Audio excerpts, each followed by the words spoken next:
What's up with you, man? What's going on, bro? Man, hit the intro one time. What's going on? I'm KP, And I'm Geno J. the real estate guru. Guru. Yeah, and I have a mask on because I had some dental surgery and my lip is a little jacked up. So, other than that, we hope you guys are having a great time tuning in to our first official live. We decided to do this one on marketing, so we're going to try to help you guys out with a few of the techniques that we use to market when it comes to real estate and everything in it. But So you before we get started, man, what you think about that intro video? I like it. I like it. I like it so much. I posted it all over our social media, so the people watching they will see it over and over and over again. I think we should take it over to YouTube and use it Yeah, I as our think video so. on YouTube. Yeah, I think so, man. Leland definitely did his thing on that for sure. Oh yeah, definitely. Um, just to kind of reiterate what you said, of course, welcome, guys. This is our first official podcast, and I know I'm excited about it. I love real estate. I'm a real estate junkie. I eat, sleep, and breathe real estate. Is God, family, real estate in that order. Everything else after that. Correct. And one of the things we want to do with this podcast is definitely share our knowledge, share our experience, and also be able to network with other like-minded individuals. Because this is a tough business to be in, and I've learned so much stuff from other people.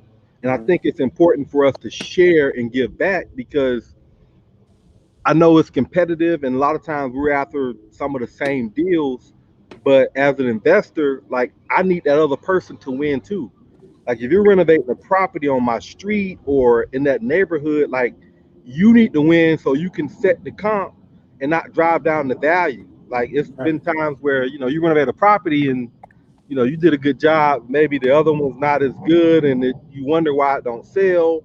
So we all it's like a sharing an environment. We all have to be able to share and help each other out to win. Like the more people you help, the more people can become successful, and the more you become successful. I really truly believe in that, and so I'm excited about this podcast. I'm excited about sharing, and let's see where this thing grow from.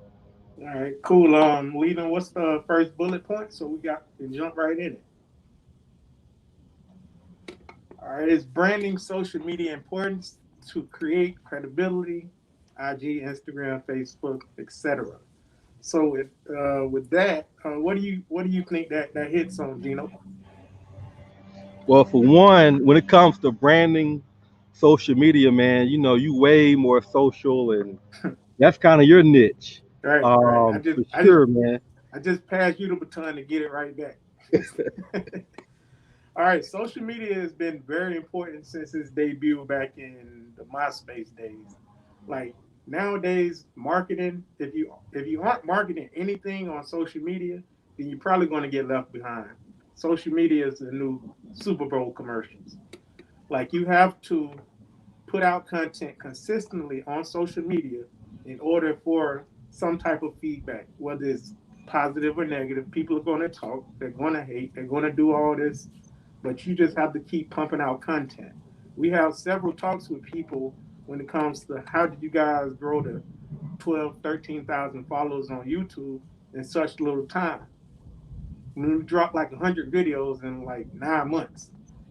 That's how we had to be consistent with promoting and dropping these videos and this creative content that people could use and get substance from. Like we didn't just drop videos about anything. We actually tried to help you guys on your real estate journey, whether it's flipping or traditional real estate. So we had to keep pushing out that content, whether we're teaching you how to measure for sheetrock or how to price a house per square foot when it comes to paint. We just wanted to put these videos out and help you guys with that. So we had to keep dropping this with our KPG logos on the shirts or whatever, because the branding part is more important than the actual material.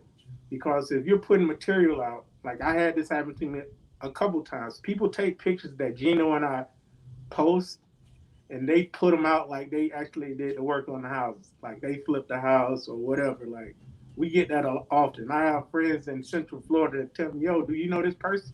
They're using your before and after pictures, like they did the work. That house ain't even in Florida, so it's I take it as take it with the stride. You know, I'm not knocking nobody, but at least say where you got the pictures from. I mean, you're gonna get to work regardless.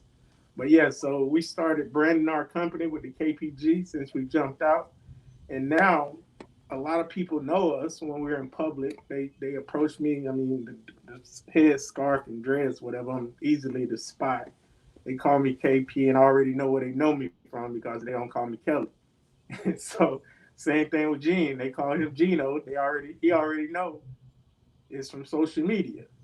But yeah, it's a great platform, and it creates such great credibility when you're doing the proper work, when you're doing great work, when you paying attention to detail, and you're building this brand from the bottom, like from the foundation up, just like we build new construction. So great points, man. Great points. Of course, we, as an investor, you want to, be good at marketing or learn marketing to drive more business. I guess the key, if you're an investor, you want to be able to get more deals. You want to be able to get more deals direct with sellers or just deals in general. And since we started the YouTube and been more active on social media, we've really been able to get more deals that to come our way. I've had 3 phone calls today alone from wholesalers. Hey, one saw the post on Instagram, and two already follow us on YouTube. So just by having that social media presence and that branding and being consistent with what you're posting and your messaging behind it, it's going to definitely help you generate more deals, and it's going to also help you grow your brand.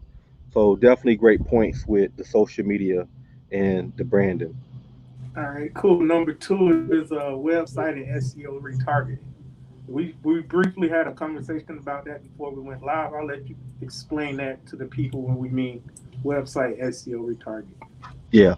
So the thing about marketing in general, everything always changing. Like whatever's working today, it may not be working tomorrow or in the future. So you always have to be reinventing yourself. You always have to kind of stay above, everybody else in the curve and keep up with changes. When I got into real estate, it was kind of cool to still kind of door knock. um, Yellow letters still kind of did really well back then. And then a lot of stuff that did well back then, I even used to use a lot of bandit signs. Some of that stuff is kind of faded and kind of went away just because of technology. Maybe in certain markets it still worked. I personally haven't had success with some of the old stuff I used to do. And so branding and website has been like one of my number one ways to kind of always get deals. So I have a couple websites. One, I have a Carrot website. Carrot is a pretty cool website. It's easy to set up. The SEO is pretty easy to do. It's like a plug and play. And then I also have another website that kind of mirrors the same language, but it's just branded with it's branded a little bit differently, and I do a lot of pay per click. Now, I've had this website for a while, so it does get like a lot of organic traffic through it. But now we're able to drive traffic from like our social media accounts back to our website, and that really helps a lot. And it's one of the ways that we make a ton of money is because we do use wholesalers and we do have other ways of getting deals, and we'll talk about those. But the best deals that we find are deals where we're direct with sellers. The easiest deal, not the easiest, but the best deals are when people actually call you and say, hey, I saw your website, or they fill out a form with their information and then you contact them. Those are the best deals. So it's important to have your branding, it's important to have a website, and it's important to do marketing to drive traffic to your website. Because with Zillow and OfferPad and all these companies, man, they're eating up a lot of space right now with the way they're making offers on properties. So Yeah. having a website is definitely key, and that's been my number one way to get deals is through my Carrot website, pay per click, and just running, doing a lot of ads that filter back to my website. And my website is simple. All it says is, I buy houses in any condition. I can make a cash offer and close quickly. So that's a really good way to get leads in 2021 for sure. Definitely. Number three, the most important thing when it comes to the marketing, networking. Like, if not the most important, it's one of the most important things. Because no matter where you go, if you're around other people in the same field, you must network with them. If they sell commercial, if they sell residential, no matter what, if they have a background in real estate or not, at least let them know your background. Let them know you're into real estate. So if anyone needs any real estate related services, then they should look at you first. I mean, I went to Florida A&M and I networked with everybody I came into contact with. I mean, we exchanged numbers, emails, whatever. And right now, to this day, I still do business with some of the people I went to school with. And I mean, I didn't graduate from SBI or anything like that, but I learned how to network while in college. I mean, I was a party promoter. I did I did a lot of events. I passed out flyers to thousands and thousands of people every month. So, of course, I learned the game of networking back then because networking and promotion, I mean, that's hand in hand. So, just get out there and network, whether you're doing it online like you're doing right now, or actually going to these meetings. Just keep doing what you're doing and meeting new people in places that you want to go to, or maybe the same place that you are, that both of y'all have a common destination, and both you guys or girls maybe trying to find a path of least resistance to that destination. So you go to these networking events, meet other people, and team up. Man, you know what they say about networking? Your network is your It's your net net worth. worth, Yeah. and that's true. Like everything you said, man, I mean, you pretty much nailed that. There's not a lot I can add to that. Mm-hmm. But I will say, outside of stuff like this, you can definitely Google like different meetings. And definitely with Facebook in general, there are a lot of different groups that you can be a part of. That you can make comments on and ask questions in and get some answers to some of your questions answered. And there are a ton of networking events throughout the city, like on a daily basis. Yeah. You know, a ton. So definitely start networking because that's probably my number two. The MLS used to be my number two, Yeah. but MLS, I mean, I haven't found a deal on MLS in probably a year or two, unless Mm. it's a lot. Right. But networking is like right now the number two way. It's just people we know Mm. because the thing about wholesaling is that when you're a wholesaler and you get good at wholesaling and finding deals, it's cool to say, oh yeah, I have this 5,000, 10,000 buyers list, but in reality is you only need 5 or 10 good cats to feed properties to. Like when I was wholesaling in my heyday, I had a big list, but a lot of the properties went to 8 or 10 people because it's you have a sensitive time frame on getting people in properties that are occupied. You have a sensitive time frame to inspection sometime, and then you have a short closing date. So you're not really going to want to work with some random person you don't know, unless it's just a deal that your regular people didn't want to take, and you're just trying to, get off your books, and it makes sense to somebody. Mm. So your network is key, man. Like that's money. That's how you make all your money is building your network. And whether it's finding deals or JVing with people, I've met investors or other people that we hit it off and we meet, and maybe they have a property that they want to partner with. So even partnering and leveraging either your time or your money, um, it's all comes through networking. Correct. Sure. And that leads us up to number four. I think four and five pretty much go together. Is cold calling and then mailing to the people that you actually speak to after you do your cold calling. And both of those are hand in hand. So again, I'll let Geno break it down on cold calling. It sounds exactly what it is. If you ever worked in the telemarketing industry, then you already know what cold calling is. For those who haven't, um, just just break it down to him briefly about cold calling and then mailing the people that you actually spoke to as a follow up or whatever. Yeah. So The cold calling is probably my number three, my third way. So between three and four ways of finding deals. Like right now, we have four VAs, and the VAs are located in the Philippines, and it's easy to find VAs. You can actually go to Fiverr and find VAs. You can Google VAs. I pay my VAs $3 an hour um, to do the cold calling, and so with the cold calling, all we do is pull data. I have a guy out in California that pulls data. He charges me like 3 cents per name, and he gives me the name, the address, and the phone number, and if emails are available. And I'll be, if anybody DM me, I'll send you my guy's information. It's pretty good. But there are a lot of data companies out there. I know recently PropStream has kind of been the go-to source for a lot of people because it's like $97 a month. And it's pretty good. I mean, I've used it. The key is always when you get the data, you want to have a good skip tracing company. I think with PropStream, I think they use like REI Skip. It's decent, but I found other data companies to be a little bit better. Like Batch Skip Tracing, I think provides better data because it's all in the data. So the cold calling is one piece, but if you don't have good data where you're calling good phone numbers, then you're not going to get the results that you seek. So the key is you can set the cold calling up, but focusing on the data. After you get the data, the good data, then you'll start to really see good results. The other thing with the data is that there are a couple links or a couple sites where you can do what they call list stacking.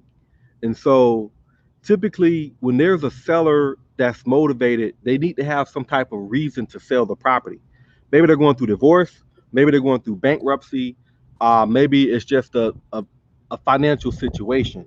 And we as investors are here to help people solve, some of the problems that they're experiencing with the properties. Mhm. And so when you have somebody that has more than one reason. So maybe they're going through a divorce and the property's behind on taxes. There's going to be an extra layer of motivation for them to sell that property. So when you can stack your list and find people that are on multiple lists, you're going to have a better shot at getting that property, and it's probably going to end up being a better deal for you. So Mhm. list stacking your data is definitely key to getting direct with sellers and getting really good leads and really good deals. Um, One of the other ways that you can get good lists, I've been doing this list forever and a day. There are a couple lists. You can do a vacant list. DeKalb County has like a vacant list. You can get a vacant list from DeKalb County. Also, another list is the eviction list. And right now, everything's online. I've been fortunate enough to kind of build some relationships with people so I can make a few phone calls and get the list emailed to me and I just pay them directly. But you can also go to the county's website and go to dispossessory, and you can download all the dispossessory files for evictions for that month. Um, it's a little tricky when you first get started because a lot of the evictions might be apartments. You might have 10,000, not maybe not 10,000. You might have 1,000 evictions or 2,000 evictions, and maybe only 20% are actually homes, and the other ones are apartments. So the key is filtering through the ones that are single family homes, and then skip tracing that information, and then getting a good information from the skip tracing so that you can cold call that information. And so evictions have always been a good list. And the reason why is, of course, now sometimes you have people that haven't paid rent in several months, and because of the moratorium, they can't really file eviction. And it really doesn't matter if the person can afford the house or not. Sometimes when you go through an eviction as an owner, you just may want to get rid of the property because it's just been a property that's been a headache in your side. Like there are times where I've evicted tenants, and yeah, I can go in there and rehab the property and relist it for sale, but maybe that's not important to me. Maybe I'm just tired of that damn property, and I just Right. want to get rid of it. Like, man, I bought the property, and you just maybe you feel like it's bad karma, and you just want to get rid of the property. So you don't necessarily have to have a financial stress. Like I had the property on Osley, man, the guy got shot, and I've been paying the mortgage on the property for like 5 months, but I've been busy and I just didn't want to deal with it. But if somebody would have called me and said, "Hey man, I saw your property, I'll offer you X amount of dollars," I'd have probably just got off of it and wouldn't even cared about a profit because it's just been a headache property for me. So not to get too far off track, but evictions, and then is a really good way. But your cold calling has you have to have like good data to be successful with your cold calling, and that's like my number three way of getting deals, man. Is really just isolated information through the data, and just have my cold callers blast out calls every day. All right, cool. So if you guys were paying attention, then you notice that he put you up on a lot of game, everything from cold calling to the eviction list to the vacant list. And he just actually went through step number 4, which is cold calling, 5, which is the mailing, 6, which is focusing on the data. And he really broke it down to you guys. You really need to focus on the data in the market that you're in right now by reaching out to these municipalities and see what's going on with certain properties. Number 7 was focusing on problem solving and winning. He briefly touched on that, and it's exactly what it sounds like. Now we want to get into the meat and potatoes of this whole Yeah. Let's stay conversation. on 7 for a minute because I think Okay. like a lot of people miss the boat on 7, man. Yeah, you And briefly the hit it. reason they miss the boat is because like if you're an agent, you got to take off that agent cap and think like an investor. Because I like the guy Jeremy. Mm-hmm. Hopefully Jeremy's on the call, but man, Jeremy didn't even graduate high school. Jeremy make 50, $60,000 a month wholesaling because he get it, but he don't have that. Hey, I want to list your house mentality, all that Right. stuff. It's just it get to the point. I'm an investor. I want to buy your property. I can close cash, or I got investors that close cash, yada yada yada. But Mm-hmm. I say that to say this is that as a wholesaler or an investor, a lot of times we think about the only way to make money is to actually buy the property. Like we don't always have to buy the property pennies on the dollar to make money. Mm-hmm. Sometimes you need to listen and figure out if there's a win-win situation scenario where you can make money. Like you can do novation agreements, you can do subject twos. There's a lot of ways to actually make money. So let's just say there's a seller that has a house. Let's say the house is worth $150,000. Let's say the seller owes a hundred and I don't know $20,000 on the house. They just want to get rid of the house. Like, I'm tired of the house. I don't want it anymore. I need to downsize the house. I'm okay with moving somewhere and renting somewhere, but the house is bigger than what I want. And I just don't want to be paying the mortgages on it or whatever the case might be. A lot of times you may can go in there and do a subject too. So maybe they only want 5,000 or 10,000, or maybe they don't want anything. You just have to figure out a win-win and be able to have a real conversation with them to figure out if it's something that you can come to agreements on and make work. There have been a lot of times I've did a subject to in very similar situations where the seller is just like, the house is a burden on me. I don't want it anymore. I can't afford the payments because I got laid off on my job. Maybe the payments are $1,000 a month, but you can rent it for $1,600 a month because we all know there's a shortage in housing, and there's a which creates a shortage in rental properties. And you can go in there and just take over the payments, maybe give him 5,000 or $2,500 and take over the payments, and that house instantly becomes a cash flow property, and then you have 10 or 15 or $30,000 in equity. So we have to start thinking about the whole situation and figuring out if we can't buy it, is there another path that we can make money to either help the seller and then also, you know, help ourselves. But it's figuring out that solution. So I just want to throw that little tidbit out there as well. It's just more than one way to skin a cat. Right. And with all that being said, he taught you several ways to acquire these properties, to get these properties under contract, and to buy these properties. So now, number 8. Oh, one more thing. My bad. Hey, land. Listen, if you buying houses and you flipping houses, land is probably the easiest way to do owner financing. Hmm. We about to close on 12-acre lot in Henry County, 12 acres, and we got owner financing at 6% Yeah. with 50 bands. We just had to put down 50,000. You know, there are smaller lots where you might can just put down 5,000 and get Hmm. owner financing. Now you don't have to go through the loan process and all that crap. You got owner financing in place. Then you go out there and then you work on your permits and plans, and then you refinance it, or whatever kind of strategy you come up with. Right. But owner financing is a great option, especially for land deals. So got to think smart. That's right. Hey, another Everybody free tuned nugget. in Another free nugget. to figure out how we doing what we doing. That's why they Yep. tuning in. All right. So number 8, drop that, Leland. All right. He taught you guys how to acquire these properties. Once you get them, you got to know what they are. What I mean by that is you got to know the value of them, not just the ARV. We're talking about the as is, the remodeling, all the values that have to combine so you can get that top dollar when you get ready to sell this property. So know what you're marketing. A lot of people come to our events and they really don't know how to evaluate rehabs or even run comps.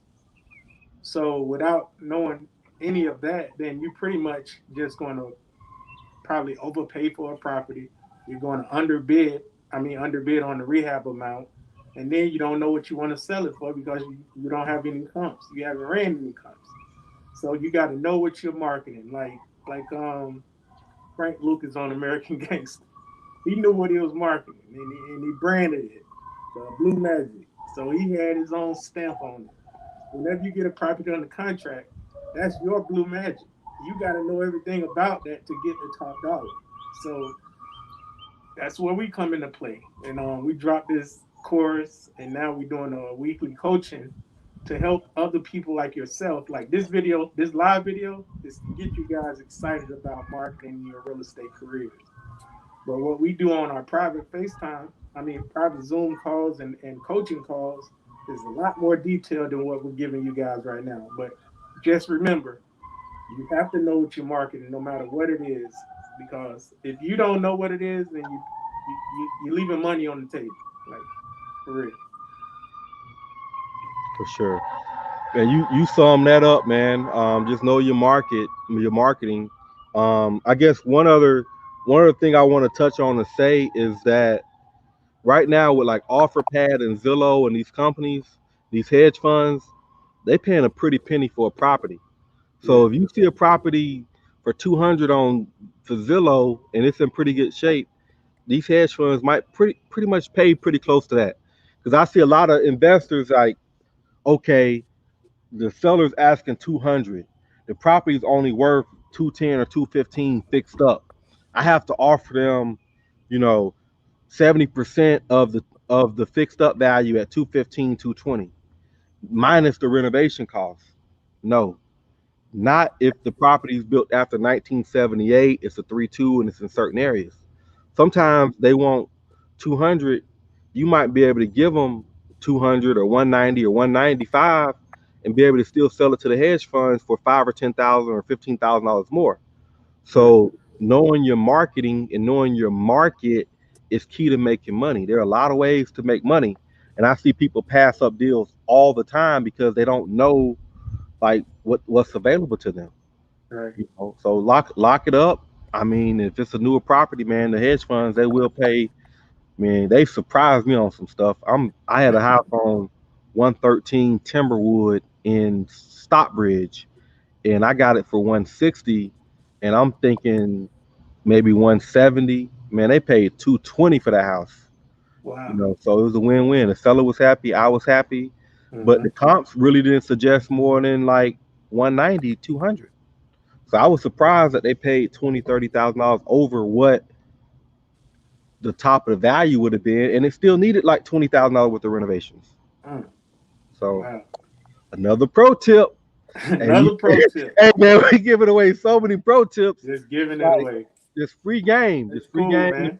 but it's to help people make money Right. because like not to get too far off subject, but like where we grew up at, a lot of people that we know that look like us, like you grew up, they say you look at other people being successful at when we grew up, it's like man, you can play ball, man, you can, you know, Yeah.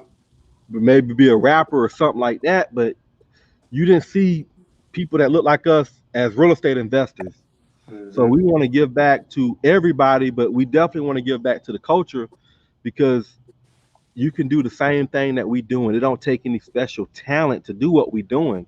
It just Mm-hmm. takes willpower.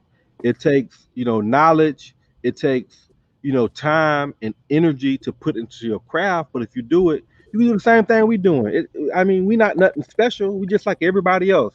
But we've put the work in and energy in, and we've committed to what we're doing. We've had failures just like everybody else, but Right. it ain't nothing special. Nothing special at all. And that's the perfect segue into number 9. The 9 is to know why you're marketing it.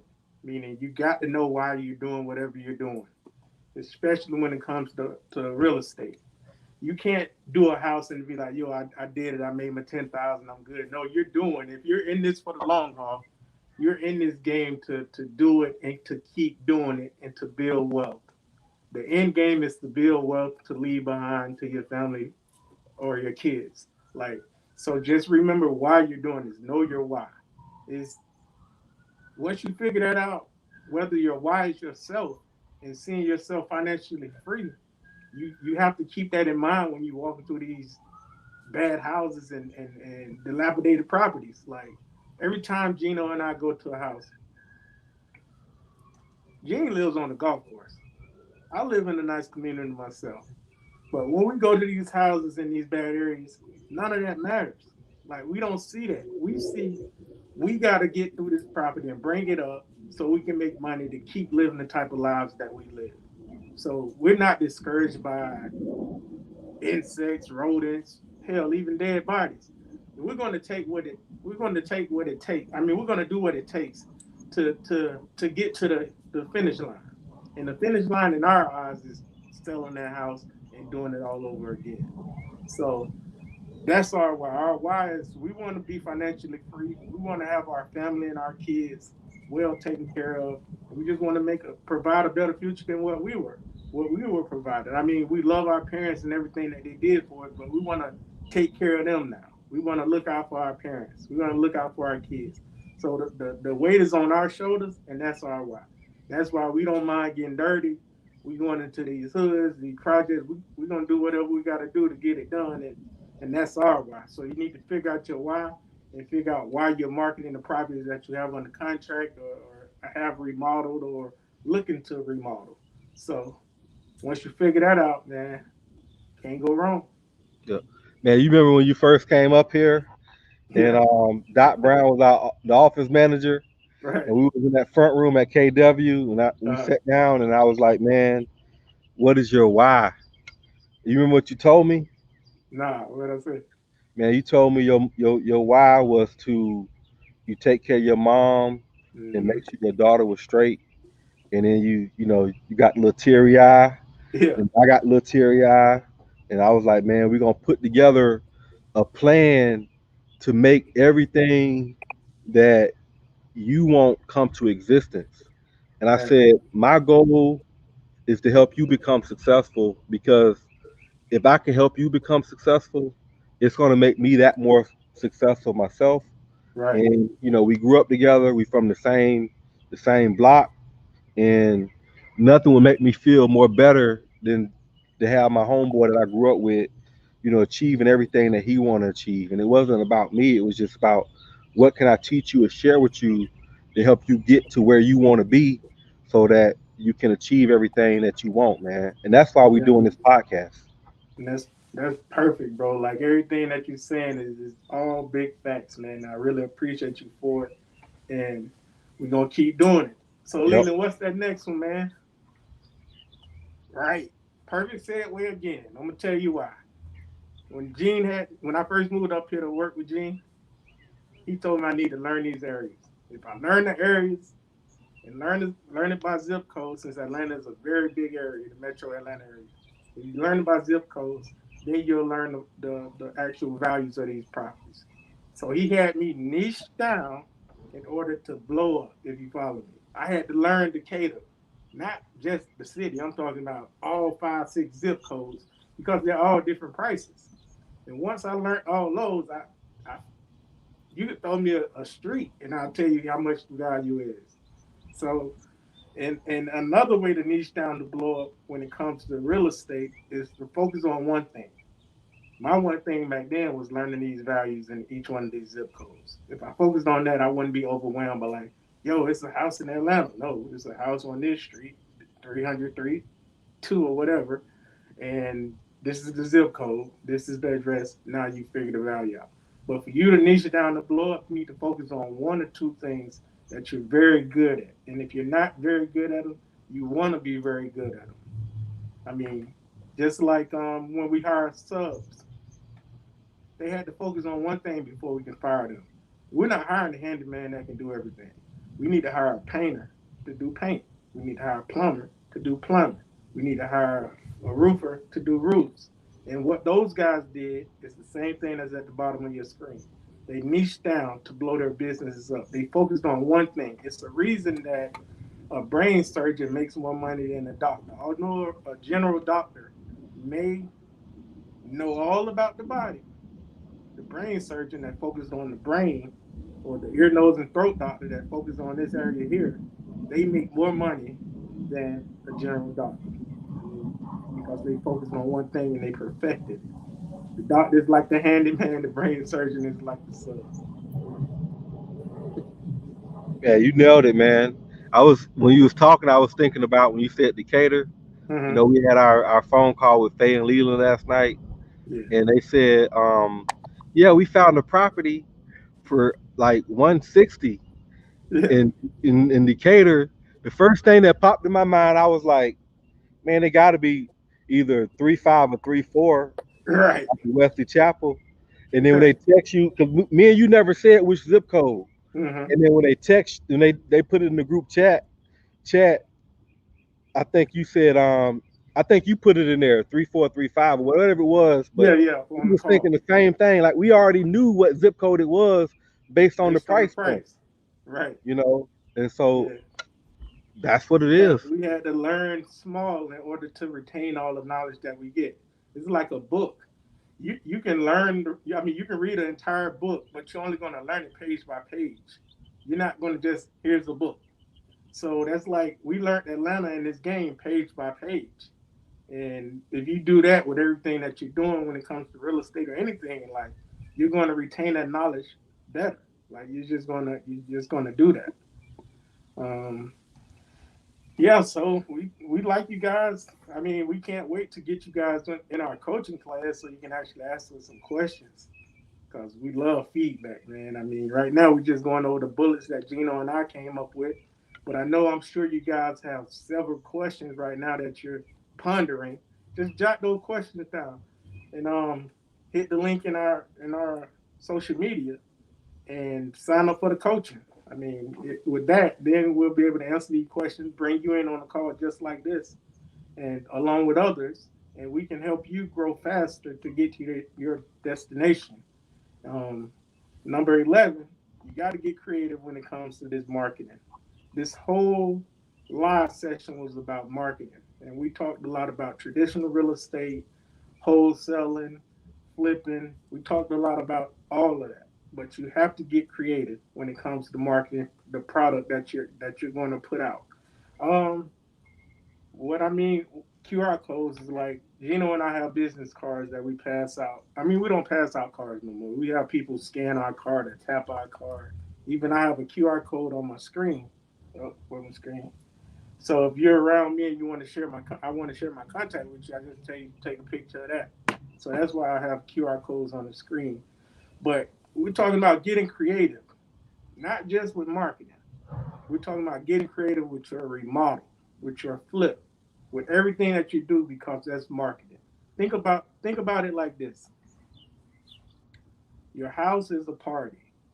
You want everybody to come to that party and leave satisfied. Geno is a master at DJing. And what I mean by that, not this jockey, but we're just going to use the DJ term because he goes into these properties and visualize a fireplace or something with some 24 by 36 tile to the ceiling. That's the DJ booth. Like that's what's gonna make people remember this property. So he gets creative no matter what he does whenever he goes in these properties. If you look at his page or even our YouTube, you're going to see all these properties. They're not like any other properties that you're going to see in Atlanta. Like our stuff sticks out, and that's what makes us noticeable. Like that's what gets people attention. I'm not saying we're better than no one, but I know we stand out. You can judge it yourself. I mean, we got houses with 24-foot ceilings off Cascade. We got houses with 12-foot ceilings off Paoli. Like these places are different for a reason because we put our stamp, we put our heart, we put our not our soul, but we put our emotions into these properties because we want to leave that impact on you guys. So you got to get creative no matter what you're doing, whether it's marketing yourself as an agent or an investor or remodeler or whatever. Get creative. Like this is pretty creative, right? I'm not passing cards out. I'm doing this. And you go to one of the Geno properties or one of our properties, and you see those black cabinets, and you don't know where the fridge at because it's hidden behind cabinets. Give it up for them. Like that's very creative, right? So yeah, just remember to get creative. Any comments? Do we have any comments or questions we can answer? Uh, I mean, you covered that Leland, one. That last one, good. yeah, Leland, you want to say anything? That's our producer. That's on the other line. He's hidden right now. He don't want you to see him, but he's mic'd up. Leland, anything Faye that we need to hit on? Let's see a chat down here. I guess not. I think you guys did a great job. First live. I think you guys knocked it out of the park. Um, we didn't have any questions in the comments yet, but I'm pretty sure the more we do this, we're going to get more questions. But then they also got the opportunity to join the Facebook group and join the coaching, and then also the course is coming out. So definitely everyone who's listening now, you guys got a great opportunity coming up to learn a lot more. Sorry about that. But yeah, guys, I ain't know I was coming on camera. Come on now, I can't just be. Nah, you- but do you think we missed anything when it comes to marketing? I know you market from a not a real estate background. I'm sure a lot of people that's watching don't have real estate background. They're getting into it, just like you and your wife. Anything that we're going to answer your question. Any questions that you have that we missed on when it comes to marketing? I learned a lot. That's the great thing about working with you guys. Every time we do something new, I learn something new. I mean, I did cold calling back in the day, and I would like to kind of learn more about the conversation and the pitch that goes along with that.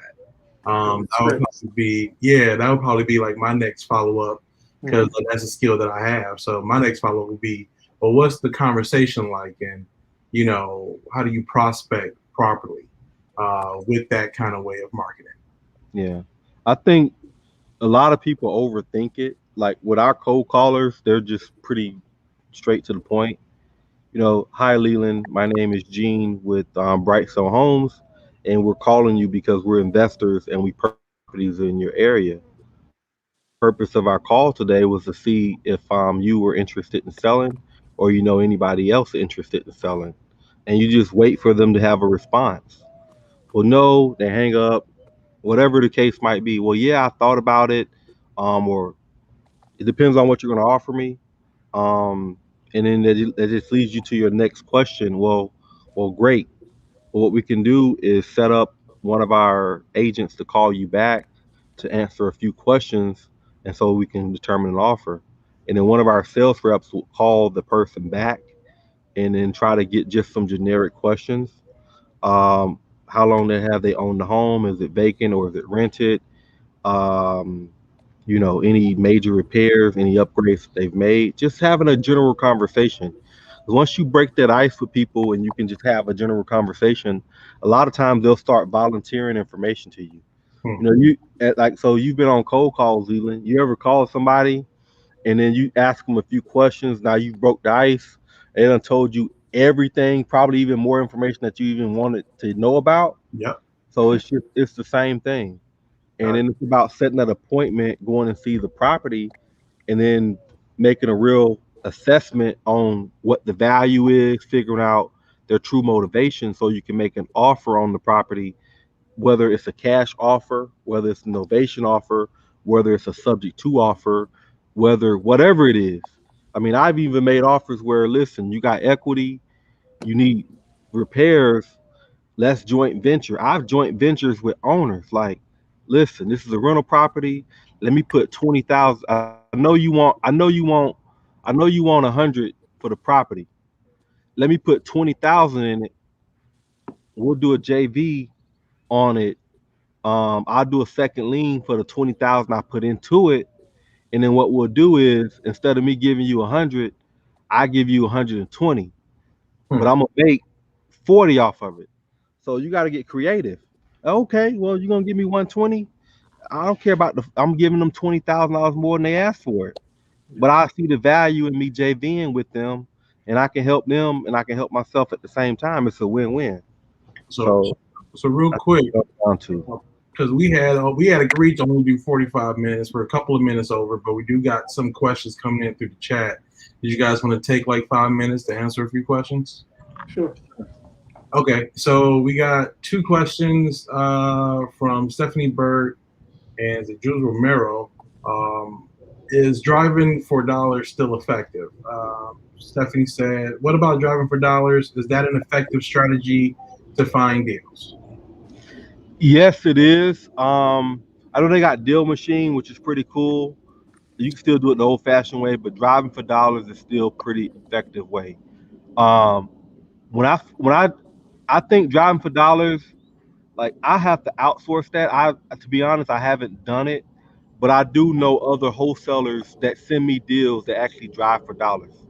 And what they've been doing is they'll drive for dollars, and then a lot of times you might find like the owner might actually live in Atlanta or Georgia. So if you drive for dollars and there's a vacant house and you find that owner information, you know, be bold and maybe go knock on that owner's door or try to contact that owner personally. But if you can get that face-to-face contact, I know a guy that's what he specializes in. He's driving for dollars, but he's trying to go to the owner's door and just knock on their door because they're getting a lot of phone calls.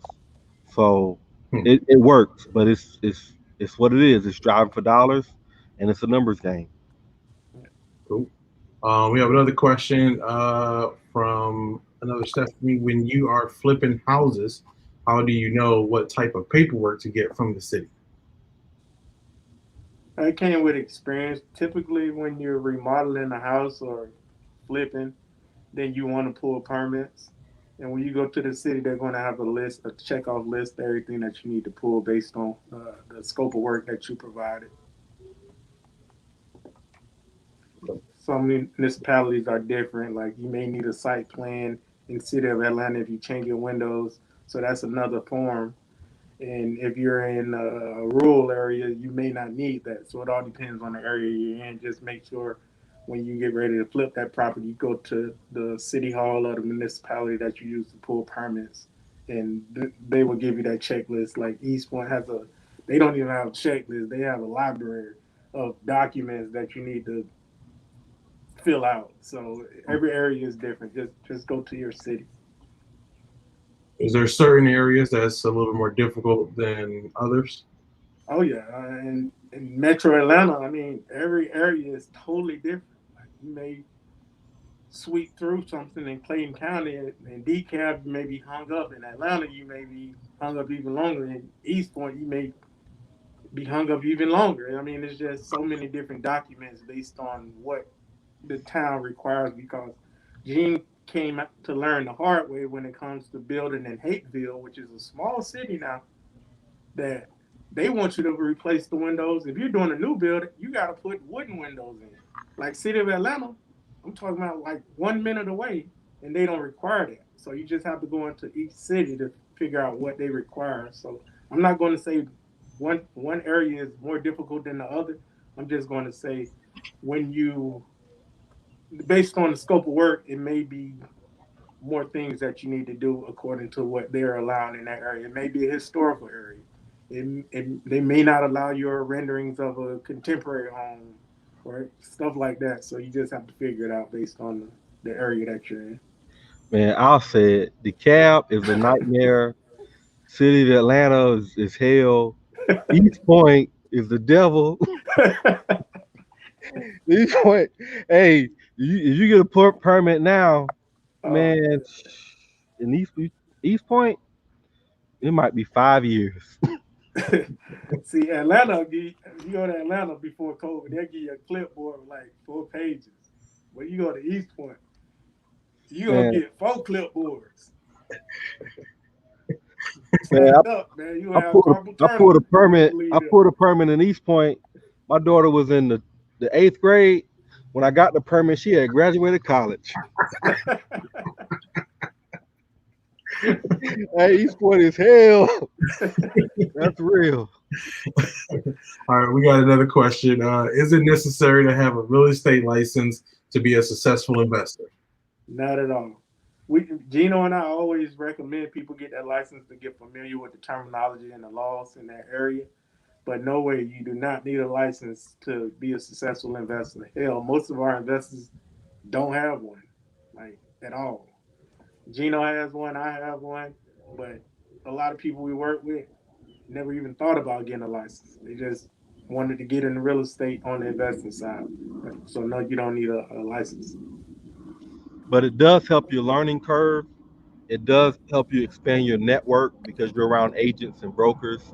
It does give you more credibility Right. because when you're talking to somebody they don't know you and they see that you're licensed, it helps with your credibility. Mhm. And then it also has multiple streams of income. So if you're an investor and then you have a license and then the seller says, I don't want to sell my property, but your license, can you help me sell it? So it just opens up multiple streams of income. So I recommend it for sure. Yeah, definitely. And then last question we got was when looking for deals as a newbie, what do you suggest doing first? Everything from 1 through 7 that we went over earlier.